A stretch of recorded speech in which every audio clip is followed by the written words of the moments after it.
Sulawesi Selatan sudah mulai bagus karena didominasi oleh petani-petani muda. Begitu pula NTB. Terjadi tidak hanya di Indonesia, tapi juga di Jepang. Di Jepang konteks nelayan, Anda lihat bahwa petani nelayan yang berumur di bawah 39 tahun ternyata hanya 15,2%. Hampir sama dengan petani di Indonesia tadi. Sementara kalau kita lihat bahwa nelayan yang berumur di atas 65 tahun makin lama dari 13% sampai tahun 2000 menjadi 30%. Next. Yang umurnya 64 tahun. Saya ingin menggambarkan bahwa nelayan yang berusia di bawah 50 tahun ini, 30 tahun, 40 tahun, makin lama makin kecil sehingga nelayan Jepang benar-benar mengalami krisis nelayan luar biasa. Apa penyebabnya? Penyebabnya adalah kalau kita lihat, orang sering mengatakan pendapatan ya pemerintah daripada usaha-usaha sektor perkotaan. Terus apa? Orang mengatakan budaya, image.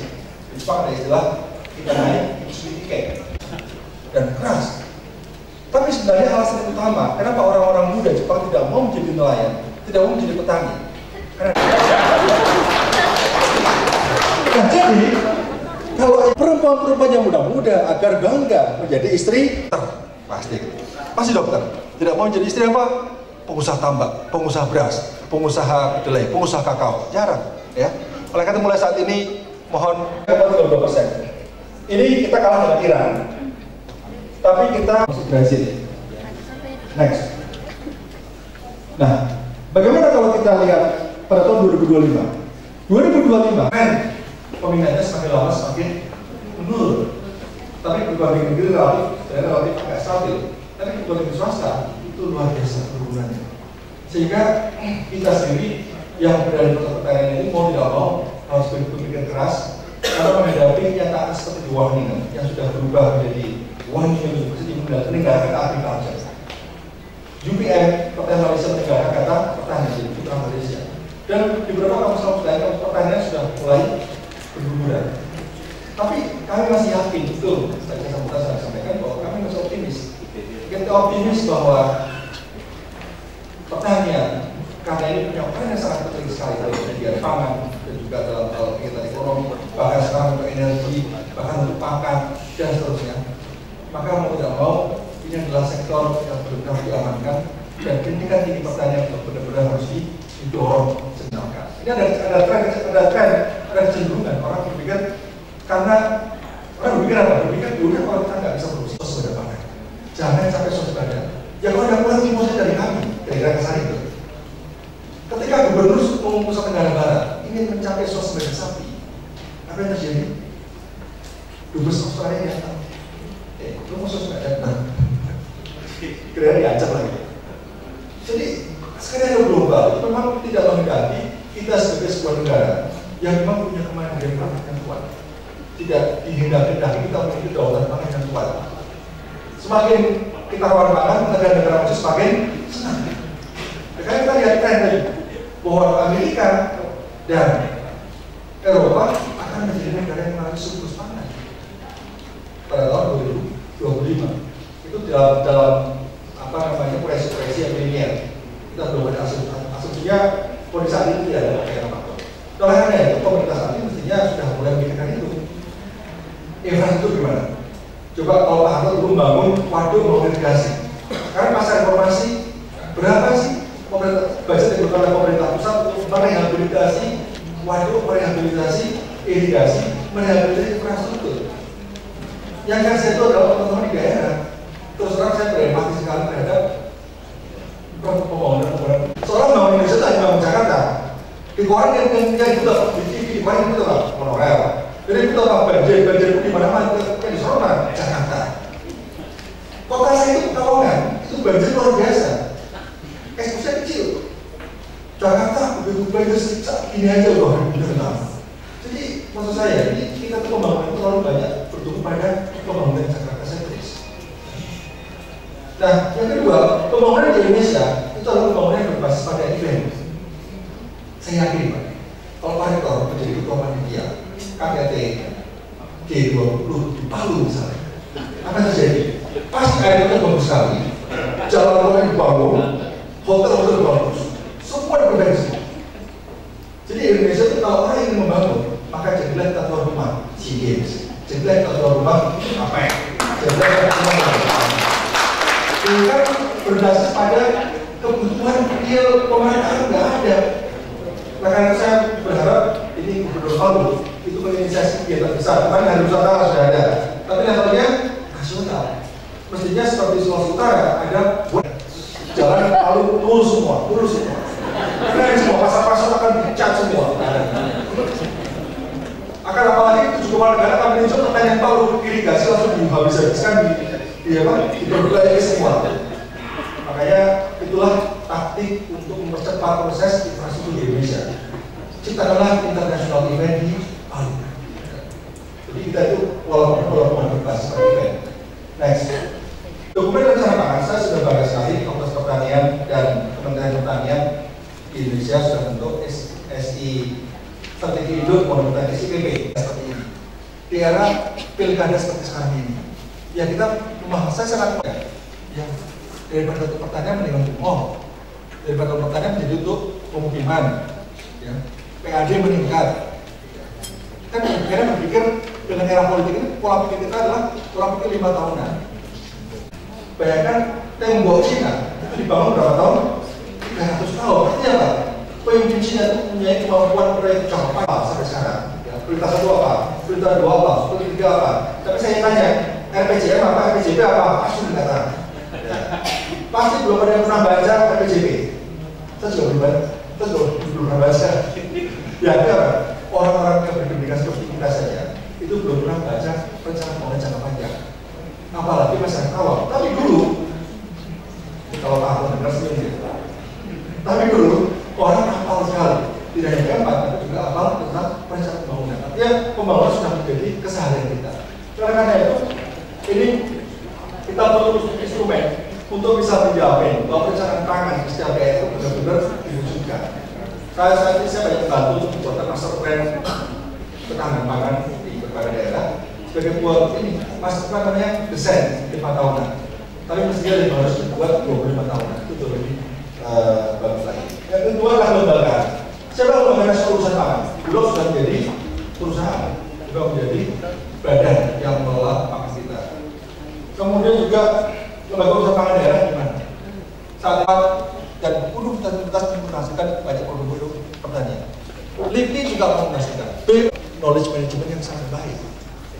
Saya pernah menggagas ini kita perlu riset antar kampus dengan menteri, kampus dengan lembaga bersama uraian materi yang akan disampaikan oleh Rektor Universitas Bapak Insinyur Haji Abdullah Kalbusar MSI. Beliau ini lahir di Buo tanggal 29 Agustus 62 dan pendidikan terakhirnya adalah Bapak Insinyur Haji Abdullah Kalbusar.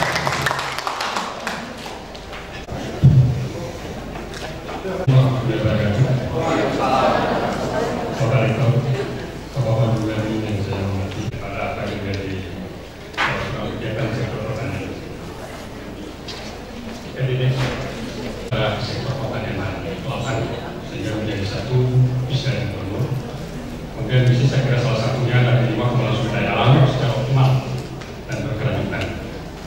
Next, saya kira pangan merupakan kebenaran dasar manusia yang pertama.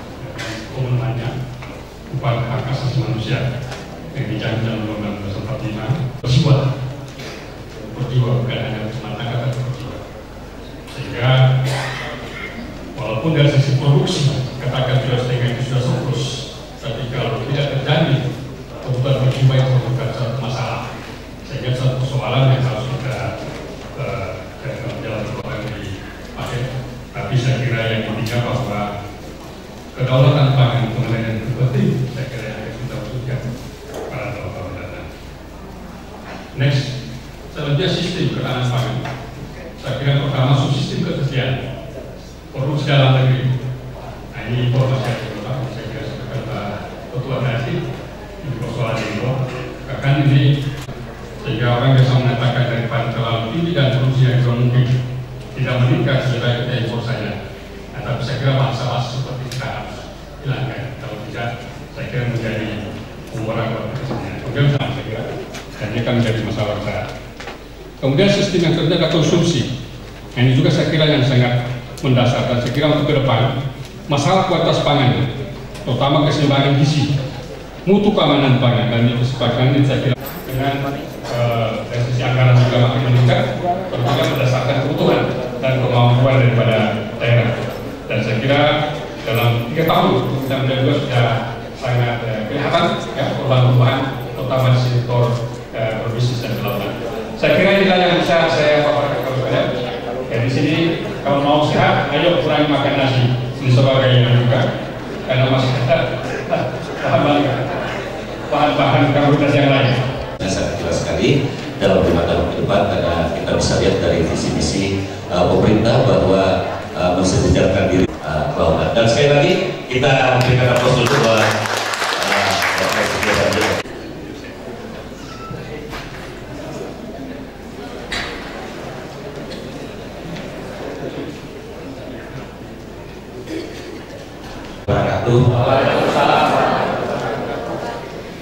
Adinda kami Dekan Fakultas Ekologi Manusia, selamat datang di kampus Universitas Indonesia. Bapak Kepala Badan, Kadis, yang mewakili Badan Pertanian, ya kira-kira ada kaitannya dengan pangan dan peluang tapi otonomi daerah juga ini kadang-kadang menjadi ancaman untuk pelestarian beberapa subsektor bidang. Potret ini kalau kita lihat adalah gambaran yang sangat kontra. Kalau di atas itu SPP itu sandang pangan pakan. Saudara kita yang di timur itu tambah S lagi 1.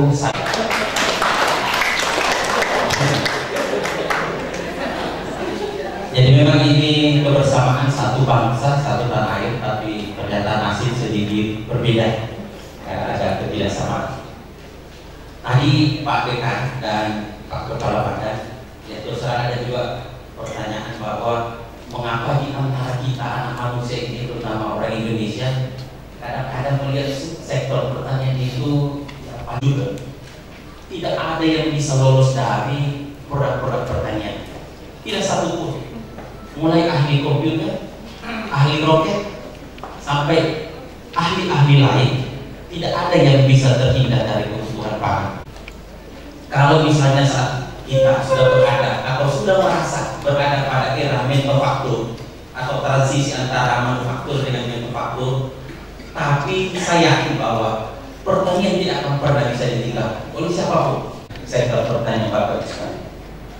Jelaskan. Nah, penduduk Indonesia saat ini sensus 2010 237 juta, 237,6 juta.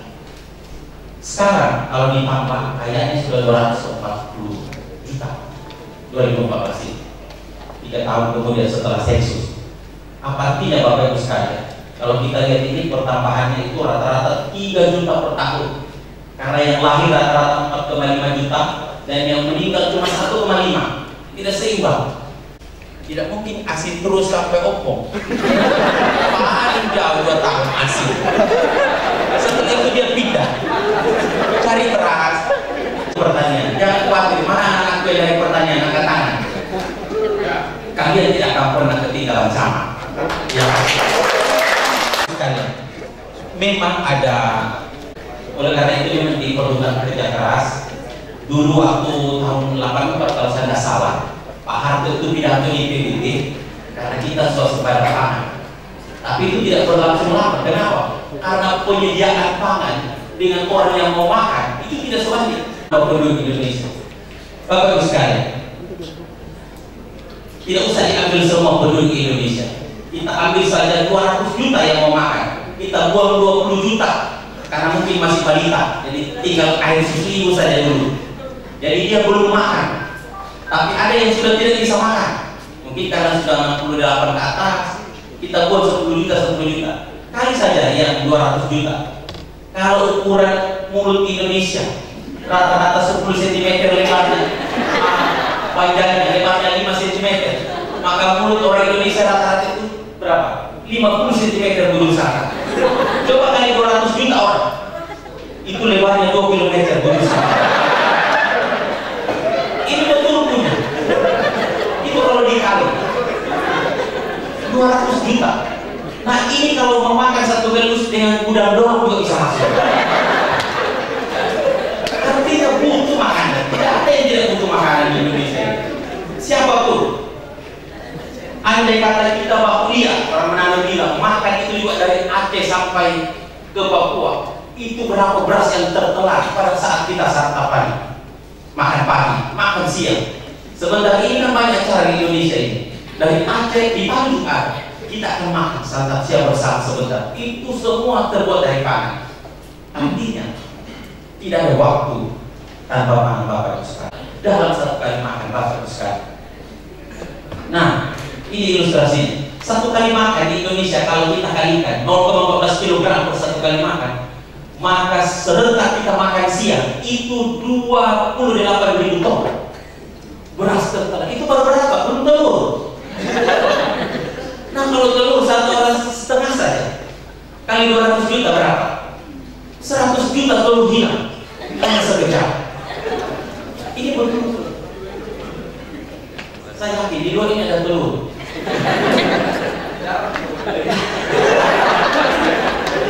Itu di sini Pak. Nah, bagaimana kepedulian pemerintah terhadap pertanian dari segi regulasi dan komitmen mereka? Sebenarnya cukup bagus. Kalau kita lihat, pernah kan penyuluhan hilang Bapak? Itu semua kabupaten menghilangkan namanya balai penyuluhan. Kalau bupatinya berasal dari sarjana agama, penyuluhan tidak penting. Nah, kawannya yang ditambah dulu, penyuluhan pertanian dihilangkan. Ketika mau makan siang harus beras, ternyata dengan doa tidak cukup.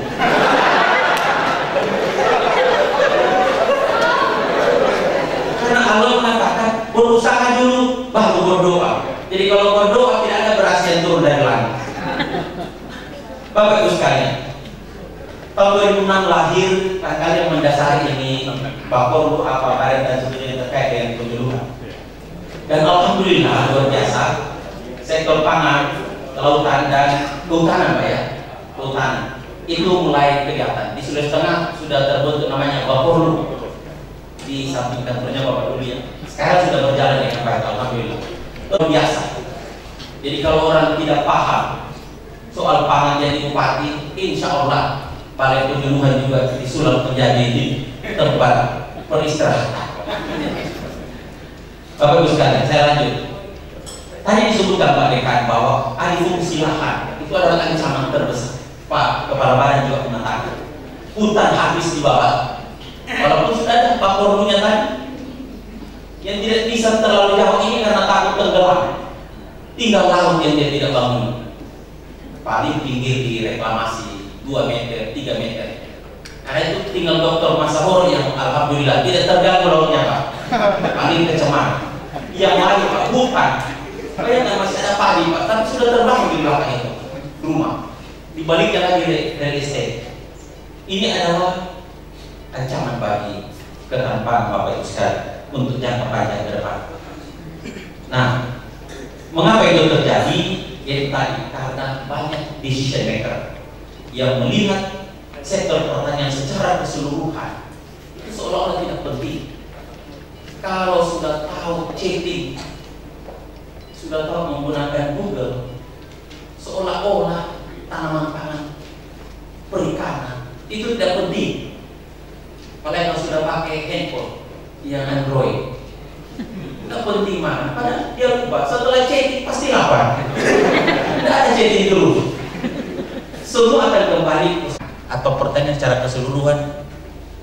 Melalui kesempatan ini saya jangan dipilih. Jangan dipilih.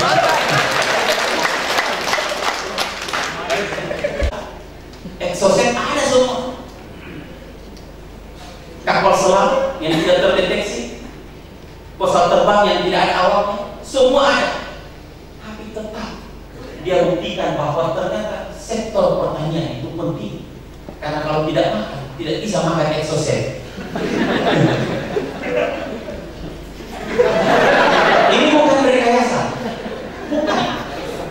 Beliau tunjukkan bahwa pangan itu penting, ya. Pangan itu penting. Jadi semua tidak ada lagi yang tidak remehkan. Kalau pangannya rontok, insya Allah yang lain juga rontok, termasuk pemerintahannya. Inilah yang kadang-kadang negara-negara berkembang itu lupa daratan, mungkin karena ada euforia, jadi merasa sudah mulai dari pertanian transisi ke manufacturing, sudah mulai berlaku anak muda bilang, ya. Luar biasa. Nah, rasanya artinya ini Pak, nikmat kira-kira begitu Pak. Jadi saya katakan tadi kok ahli komputer itu tidak pernah dia konsumsi mouse, pasti tetap kembali ke soal pangan. Nah, saya kira sudah dijelaskan tadi. Ini ilustrasi bahwa coba lihat kita punya impor menurut Pak Novel Hanani, kedelai, susu itu ternyata masih luar biasa. Kita masih bergantung pada impor. Secara nasional, ya memang tidak pernah cukup apa yang diproduksi di Indonesia. Karena itu kalau impor juga wajar. Nah, di Sulawesi Tengah alhamdulillah surplus dibandingkan dengan yang mau mengkonsumsi. Tentu ada hitung-hitungannya. Saya tidak tahu karena saya belum pernah tidak ada. Nah, itu nanti 9.000 sekian per kilogram baru bisa memberikan nilai tambah kepada petani. Tapi siapa juga mau beli 09.000? Pemerintah juga membatasi cuma 6.000 kalau tidak sampai. Jadi memang harga ini soal dilema. Dikasih naik untuk kesejahteraan petani, tapi yang mau membeli juga menjadi menjerit. Karena itu kita bersabar mudah-mudahan daya beli juga semakin meningkat. Nah, pemimpin wilayah, gubernur dan wali kota, kalau bicara gubernur termasuk Pak Kepala Pajak, harus menunjukkan kepedulian yang tinggi karena mau tidak mau ke depan yang mau makan ini terus bertambah. Di Sulawesi Tengah dulu saya masih ingat penduduknya 2,2, sekarang 2,9, ya. Jadi artinya seri itu ada 600.000 yang disumbangkan kepada jumlah total penduduk Indonesia dari segi pertambahannya. Kalau kita tidak hati-hati ya, saya kira ini sudah berjalan di Sulawesi Tengah. Perbaikan SDM tadi Pak Dekan mengatakan bahwa kadang-kadang kendala di SDM itu memang luar biasa. Sistem informasi juga sudah mulai mendukung. Dan saya lihat ini 2-3 tahun terakhir kepedulian Bapak dan kelautan. Jadi beliau tidak diragukan komitmennya dalam membangun soal pertanian di Sulawesi Tengah. Dan saya kira dalam perencanaan Indonesia ini, kalau kita lihat secara semua sektor itu programnya selalu berbasis anggaran, bukan kinerja. Saya katakan berbasis anggaran karena anggaran merupakan faktor penentu. Ambil contoh begini, ini sudah berkelahi di Dewan antara pemerintah dengan Dewan. Semua berebut porsi anggaran yang besar. Begitu kita totalkan, ternyata kalau di jumlah kadis ini, usulannya tambah kadis ini, itu 18 triliun. Ditanya, berapa uangnya Sulawesi Tengah? 2 triliun. Jadi persis kalau Maido mau ke pasar, itu daftar belanjanya, itu sampai setengah meter. Satu ini 5.800 ini. Begitu ditotalkan, itu 3.400. Sampai di pasar, cek dompet cuma 240. Artinya apapun yang diprogramkan, dia kembali pada faktor pembatas. Ini berbeda dengan perencanaan di Eropa, di negara-negara maju. Dana siap, tapi ditentukan oleh kinerja. Kalau kinerja sektor itu bagus, maka dana bisa dia peroleh berapa saja, unlimited. Di kita berbeda, mungkin karena negara 69 tahun. Nah, nasib petani yang paling memprihatinkan itu soal tengkulak ini Pak, rentenir Pak. Di Sulawesi Tengah ini Pak, tidak ada sudut tanpa rentenir, termasuk rentenir motor. Ada Pak, kerjasama dengan Sekretaris Jenderal Kementerian Pertanian tahu di Tolai juga ada di desa Tolongano dan seterusnya. Baru itu sampai di petani. Begitu kucuran sampai di tahap 3 juga cari lebih. Yang jago di petani itu tinggal 10% dari total kredit yang diambil di RTG. Banyak juga. Karena ternyata pelayanannya luar biasa. Assalamualaikum, salam. Kenapa murung? Susah sekali, anak mau bayar SPP, terus istri, terus butuh uang, Pak. Kenapa? Gampang itu, namanya saudara. Itu sebenarnya yang disengkel. Inilah yang mencegah dan mencari mata rantai yang sulit diputus. Karena dari musim ke musim terus kabar-kabar singkat. Dan kalau pertanyaan lalu bangsa kita ini mau kemudian Jepang tahun 80 Jepang sudah luar biasa majunya. Padahal pernah dibom tahun 45, artinya rata. Kita saat itu merdeka, mereka malah hancur. Karena itu Jepang sulit kita kejar. Lalu Korea tahun 90 sudah mulai masuk di area manufaktur. Implementasi ilmu pengetahuan di sana sudah luar biasa. Sekarang dinikmati Samsung dari sana untuk Korea punya. Jadi saya kira untuk kita kejar tidak mungkin. Malaysia ini juga negara paling tua di dunia. Guru itu dari sini, dari Indonesia kita kirim ke sana. Guru, dosen semua dijamin, gajinya sampai 50 juta, ditanggung semua. Kalau yang belum ada istri nanti cari di Malaysia. Tapi sekarang luar biasa, luar biasa. Yang mempekerjakan kita punya saudara-saudara Malaysia. Karena itu kayaknya sulit juga dikejar. Tahun 2000 sudah luar biasa. Myanmar sekarang juga mulai menggeliat. Ekonomi Myanmar tahun 2010 mulai tumbuh dengan baik. Pertanyaan, lalu negara apa yang bisa kita kejar? Tinggal satu ini.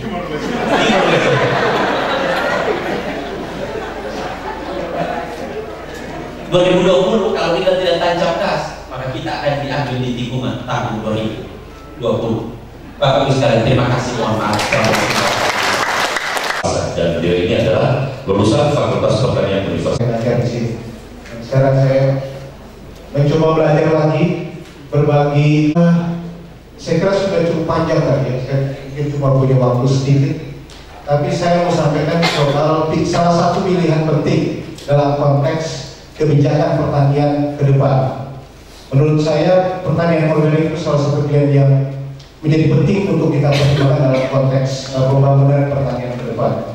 Next, ya saya kira dari konteks ekologi sangat jelas di dalam pertanian organik itu sangat banyak mendorong adanya keseimbangan ekologi, ekosistem pertanian akan terjadi. Krisis pertanian kita salah satunya karena semakin menurunnya kualitas tanah kita.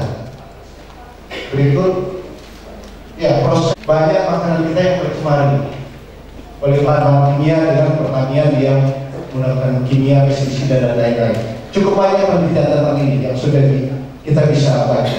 Proses ekonomi saya kira juga termasuk tadi kalau kita bicara soal tidak ada daya tarik dunia pertanian.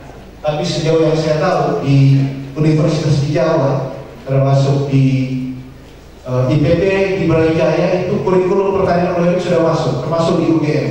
Jadi sebenarnya pertanian organik itu menjadi salah satu yang bisa kita jadikan prospek ke depan, untuk termasuk dalam dunia kerja maupun dalam konteks ekonomi. Ini foto di pameran Geofarm di Jerman. Ini pameran organik terbesar di dunia untuk bagaimana mendorong prospek ekonomi dari produk pertanian di dunia tersebut. Dan ini dilaksanakan di setiap bulan Februari sampai ke gunung. Ini sebenarnya produk pertanian yang kita bisa dorong menjadi termasuk dalam konteks ekonominya. Berikut, oke, ini soal data penduduk sudah banyak disinggung. Berikut, oke, ini produk ekspor kita cukup eksotik. Kita banyak diminati di internasional untuk produk ekspor. Terus, ya, lanjut. Pasar domestik kita juga berkembang.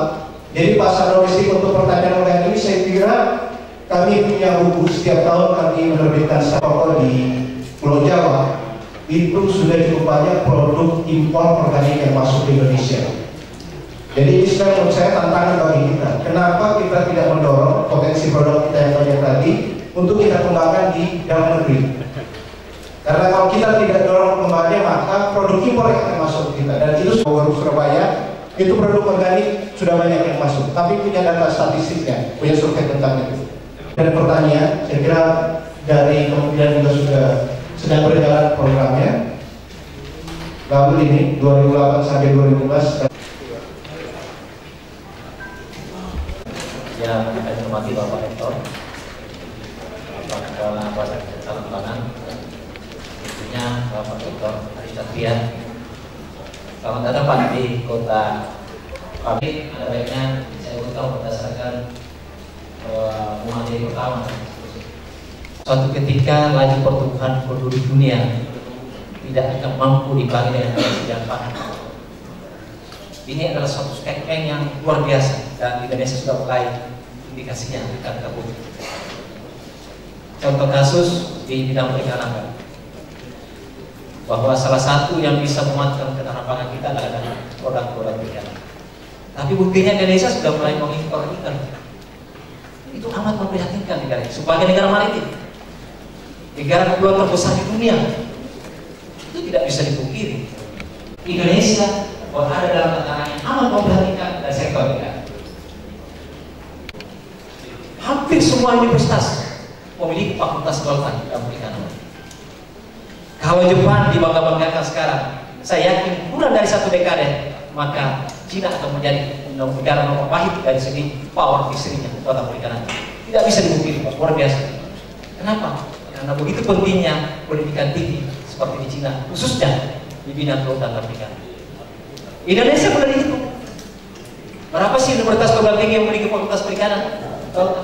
Bisa dihitung. Lama mungkin kita akan beri fakultas perikanan dan kelautan. Mudah-mudahan. Saya kira Pak Rektor kita sangat support hal seperti itu. Kemudian Pak Kepala Badan, saya hanya memberikan 3 kata kunci bahwa apa yang menjadi kendala dari semua elemen-elemen dalam ketahanan pangan adalah perbaiki sistem produksi. Itu yang pertama. Kemudian perbaiki sistem logistik, itu kata kunci yang luar biasa harus kita pegang kalau mau bagus. Kemudian yang terakhir adalah penetapan harga. Perlu diketahui bahwa pemerintah tidak punya power yang full untuk menetapkan harga setiap komoditi, apalagi masalah pangan. Dan tadi memang kaitannya dengan politik pangan, dan itu sangat tepat tema seminar nasional hari. Kemudian beda, saya anggap Indonesia belum siap untuk menerima, menampung juga penduduk kurang lebih 240 juta juga. Dengan kesiapan SDM itu belum siap, sehingga amat sulit kita. Memang betul dikatakan Pak Rektor bahwa bukan tidak mungkin Timur yang merupakan bagian negara kesatuan Republik Indonesia di masa lalu akan menjadi lebih duluan maju daripada Indonesia. Terima kasih banyak. Saya Rahmat Ubara, saya dosen sekaligus juga mahasiswa S3 di Universitas. Pertama saya mau, karena sesuai dengan berkaitan dengan saya punya disertasi, jadi saya terkait dengan pembicara terakhir tentang pertanian organik. Jadi dari beberapa ini juga saya muat dalam latar belakang disertasi saya. Rupanya saya ketika saya mengambil data dari download dari FAO, ya, dan juga dari beberapa hasil penelitian di jurnal, ternyata sistem pertanian intensifikasi yang selama ini dilakukan, saya mengambil data dari tahun 60 sampai 2011. Saya hitung produktivitas, marginal produktivitas dari pertanian monokultur padi itu cenderung dia menurun. Di sisi lain penggunaan pupuk, ya, penggunaan pupuk dari tahun pupuk non organik, ya, dari tahun 60 juga sampai tahun 2011, saya lihat itu trennya semakin meningkat. Nah, ini menjadi pertanyaan besar, kenapa bisa terjadi? Dan itu sudah tepat atau tidak? Karena dari data tersebut ternyata trennya itu malah semakin menurun. Tambahan produktivitas, marginal productivity per hasil panen per hektarnya itu menurut itu dari tahun 60 sampai 2011 datanya. Di sisi lain penggunaan pupuk, penggunaan lahannya semakin meningkat. Nah, ini menimbulkan pertanyaan. Nah, jadi begitu juga data yang saya peroleh di belahan dunia lain, dari IPUA misalnya, ya, yang berkompeten terhadap pertanian organik. Memang kalau di luar negeri itu trennya sudah semakin lama semakin meningkat, mengalami peningkatan. Jadi ini mungkin hanya sekedar informasi. Terus yang kedua mengenai topik ini, politik pangan. Ya, kalau menurut saya ini politik pangan temanya kalau saya kurang tepat, ya. Mungkin kita harus mendiskusikan adalah ketahanan pangan. Ya, kenapa bisa terjadi masalah ketahanan masalah mengenai pangan? Pertanyaan mungkin kepada tadi disinggung oleh Pak Rektor, memang terjadi dilematis. Di satu sisi ingin meningkatkan pendapatan petani yang mengusahakan pangan, tetapi di sisi lain akan memberatkan. Nah, mungkin ya, saya kira itu saja. Ya, terima kasih. Silakan. Iya. Seperti yang disinggung oleh Pak Rektor tadi, yang beberapa pangan yang masih diimpor oleh Indonesia seperti yang saya tadi, kedelai. Seperti yang sebanyak kemarin, kedelai itu masih diimpor dari Australia. Padahal Indonesia itu adalah negara yang dijuluki negara agraris dan negara yang memiliki sumber pangan yang melimpah, dan juga negara yang memiliki sinar matahari sepanjang tahun. Hanya tidak sampai setahun, malah optimal. Indonesia masih mengimpor sumber pangan seperti kedelai dari Australia yang mempengaruhi hasil.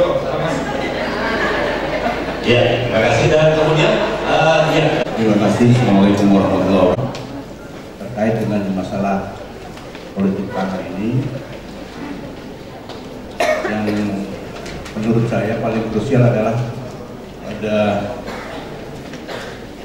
itikat dan komitmen kita semua, bukan hanya pemerintah ataupun, tetapi kita yang katanya Pak Rektor tadi itu butuh pangan, punya nggak itikat dan komitmen untuk mengembangkan pangan. Roberto Malthus itu mengenai pertumbuhan penduduk begitu tinggi, sementara pertumbuhan dari sumber daya itu, sedangkan pertumbuhan dari sumber daya alam itu menurutnya itu komitmen untuk mengembangkan itu pertanyaan yang ingin saya ajukan kepada Pemda. Bantuan kredit usaha rakyat yang 7% itu dimanfaatkan di sektor non pertanian. Nah, pertanyaannya adalah bagaimana Pemda bisa meyakinkan bahwa kucuran dana KUR ini bisa tersalurkan? Itu. Saya datang ke sini dari tadi pagi saya pengen sekali mendengar seperti apa itu politik pangan, karena saya kebetulan orang pangan, tapi saya tidak mengarah ke politik, saya tidak terlalu paham politik. Bung Arief sebagai orang yang berada di pusat membahas tentang politik pangan ini untuk melihat bagaimana kondisi pangan kita, kondisi pertanian kita di Indonesia. Kalau kita melihat banyaknya alih fungsi lahan yang menyebabkan kondisi pertanian kita itu terpinggirkan karena kepentingan politik, ya seperti itu. Kita melihat bagaimana undang-undang yang sudah dibuat tapi tidak dilaksanakan seperti itu, tentang bagaimana membicarakan tentang pertanian. Nah, kira-kira apa yang saya ingin sekali kalau Pak ada Ketua DPR sudah mereka lakukan untuk memperjuangkan hak petani itu, sehingga lahan-lahan alih fungsi lahan itu bisa dikurangi. Contohnya di Sulawesi Tengah, kecil saja tapi besar manfaatnya. Misalnya bawang khas Palu, misalnya bawang goreng itu ya, bawang merah Palu. Sekarang ini kan lahannya sudah berubah menjadi tambang. Tapi Sulawesi Tengah seperti itu, karena menjadi tambang, mau tidak mau. Saya takut juga di Parigi dalam waktu dekat habis sawah itu karena dibangunlah perumahan-perumahan, karena kebutuhan apa politik ada di dalam. Jual lahan dalam waktu singkat, suatu saat kalau itu habis lahan mereka, akan terjadi konflik besar di dalam di Sulawesi ini. Karena orang-orang yang mempunyai lahan itu terjual dengan sendiri karena kebutuhan politik seperti itu. Nah ini harusnya kita secara bersama-sama sebagai orang yang berada di dalam akademisi yang memikirkan tentang pangan, apalagi orang pertanian.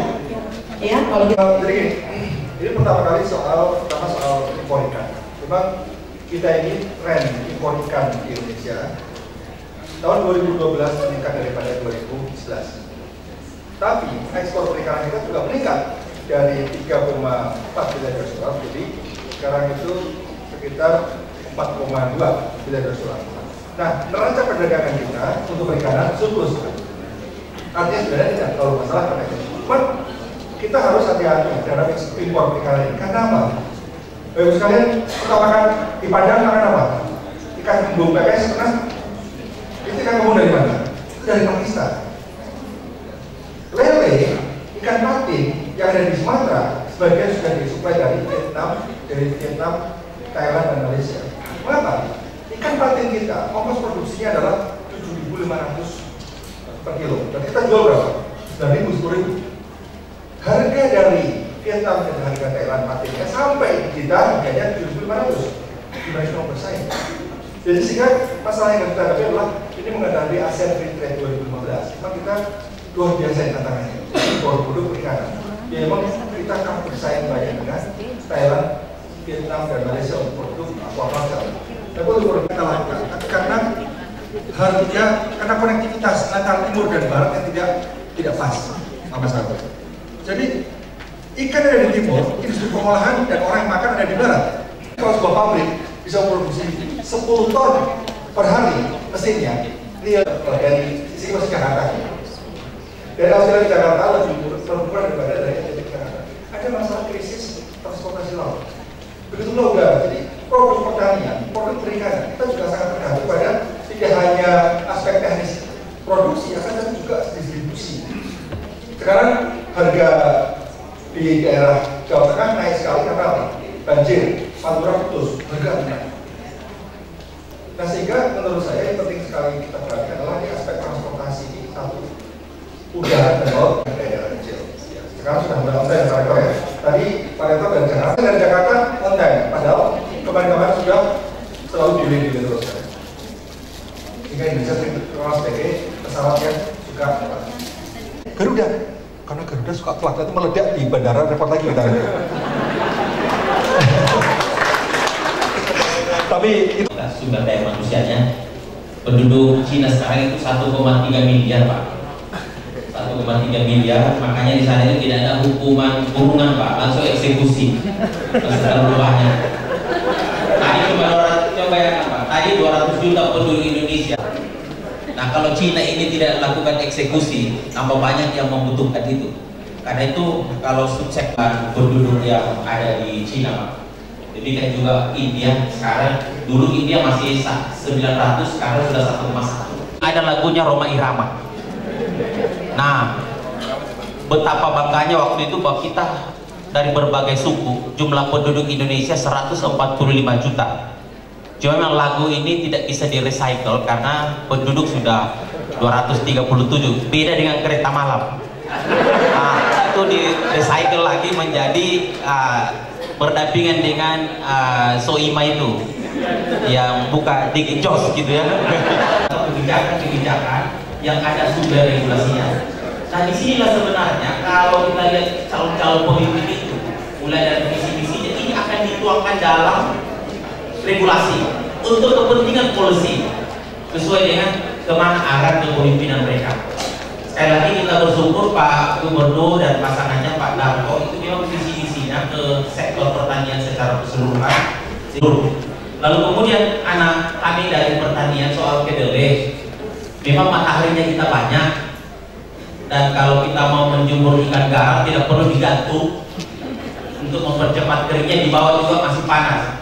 Nah kedelai ini kan dari bersumber dan berasal dari daerah subtropis sehingga ada faktor genetis yang membatasi, dan saya kira Ibu Dr. Rosdiati yang lebih paham, beliau itu ahli kedelai, sehingga memang walaupun dengan treatment apa yang diberikan tidak bisa menyamai dengan Australia. Nah itu kendala genetik. Lalu berikutnya soal kredit ini, memang ada KUR Tapi setiap kredit, juga kredit mobil, selalu ada bintang kecil Pak yang disembunyikan. Pokoknya kredit tidak terbatas, tapi ada bintangnya, baru catatan di bawah, ketentuan berlaku. Jadi kalau tidak ada sertifikat biar kur, itu tidak bisa juga cair kalau tidak ada sertifikat Pak. Jadi kur ini disiapkan oleh bagi petani dengan jumlah yang terjangkau, tapi tetap ada bintang, ketentuan berlaku. Itulah sebabnya tidak semua petani bisa memperoleh bantuan kur itu Bapak Ibu sekalian. Dan terkait dengan politik pangan, saya sudah kemukakan tadi Pak rekan FEMA atau Fakultas Ekologi Manusia IPB sudah menjelaskan bahwa ekspor impor ini juga diitali dengan politik, termasuk Jepang. Yang tersisa itu kan tinggal kepala udang.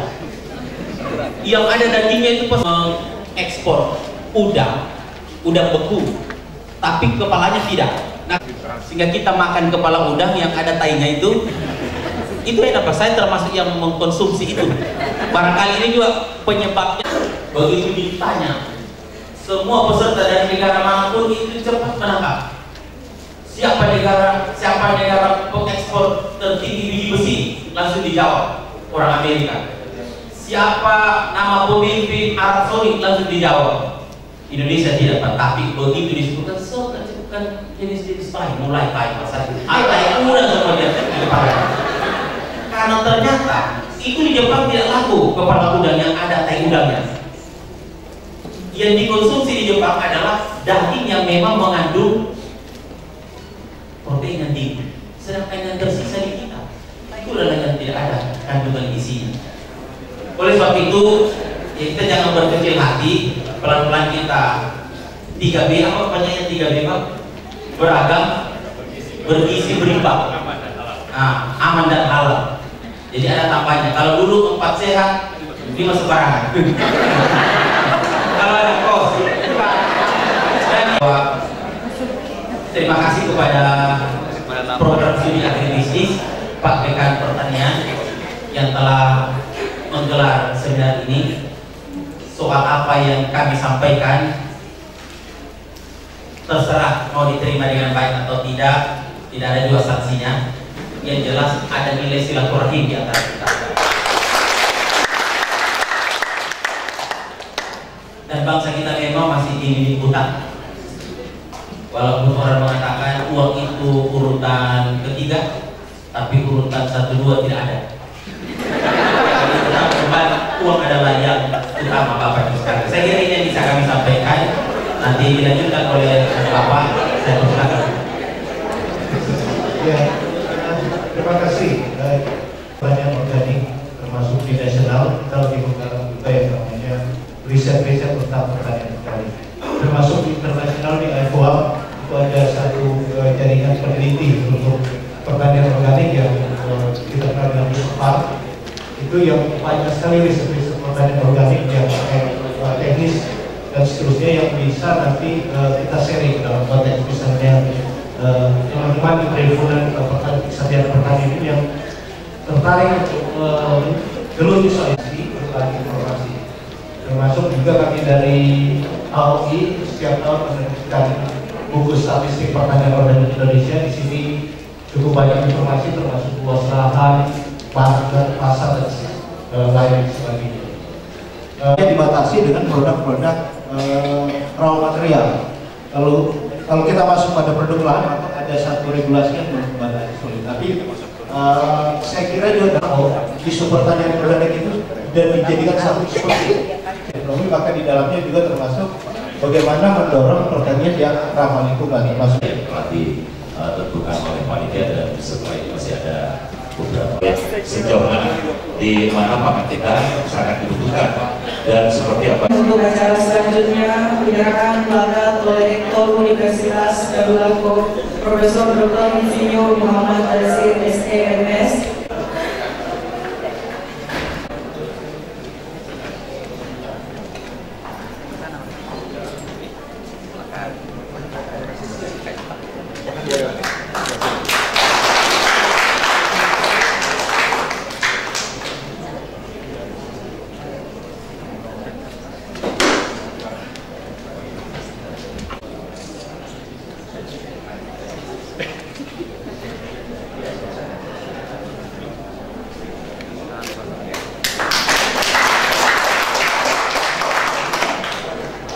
Profesi Organik Indonesia, Bapak Rasdi Hasan, disilakan. Kita yang beri lagi saja. Gimana Pak?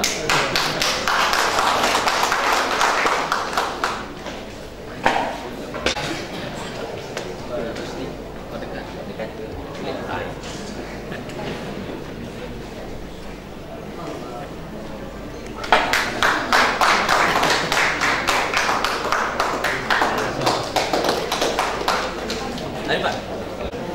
Oke, 1, 2. Ya, mantap.